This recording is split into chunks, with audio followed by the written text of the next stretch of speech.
کا قرآن کہتا ہے وَإِنَّ لَكُمْ فِي الْأَنْعَامِ لَعِبْرَةً، تمہارے لیے رب العالمین نے جانوروں میں بھی ایک عبرت رکھ دی، درس توحید رکھ دیا جانوروں میں بھی۔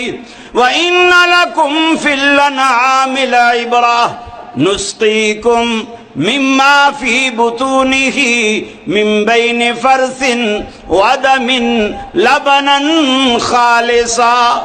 ارے تم دیکھتے نہیں ہو تمہاری بھینس کی رنگت کالی، اس کے چارے کی رنگت منفی، خون کی رنگت منفی، پیشاب کی رنگت منفی، ساری منفی چیزوں میں سے تمہارے ظرف میں آنے والے دودھ کو فرمایا لبنن خالصا۔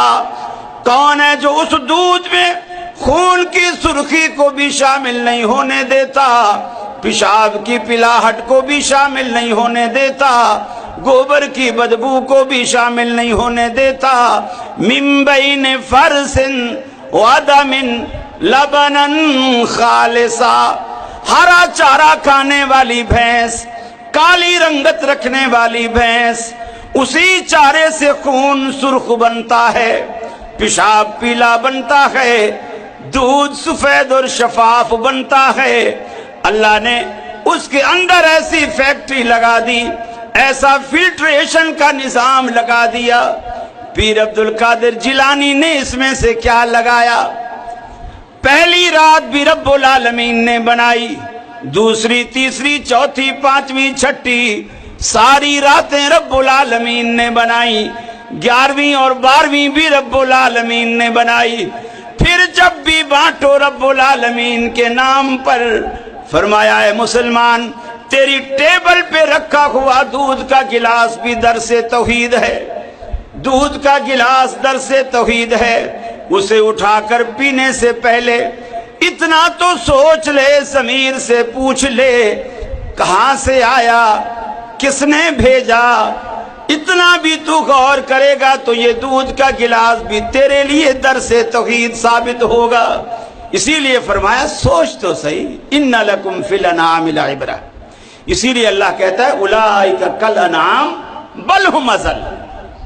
یہ جو مشرک ہیں یہ جانوروں سے بھی گئے گزرے، جانوروں سے بھی زیادہ نیچے ہیں، گمراہ ہیں، اس لیے کہ جانور بھی اپنے مالک کو پہچانتا ہے۔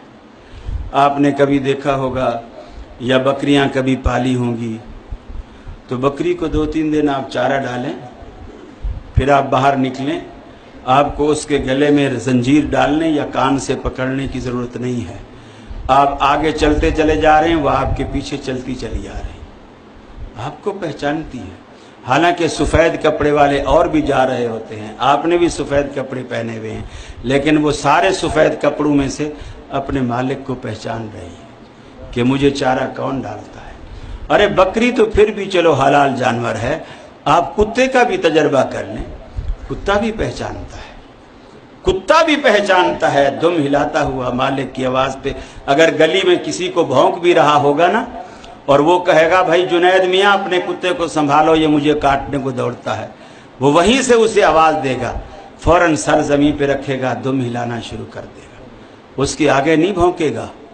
اور کتنے مشرک ہیں جو رب کا کھاتے ہیں، رب کا پیتے ہیں، پھر نعوذ باللہ رب کو بھونکتے ہیں۔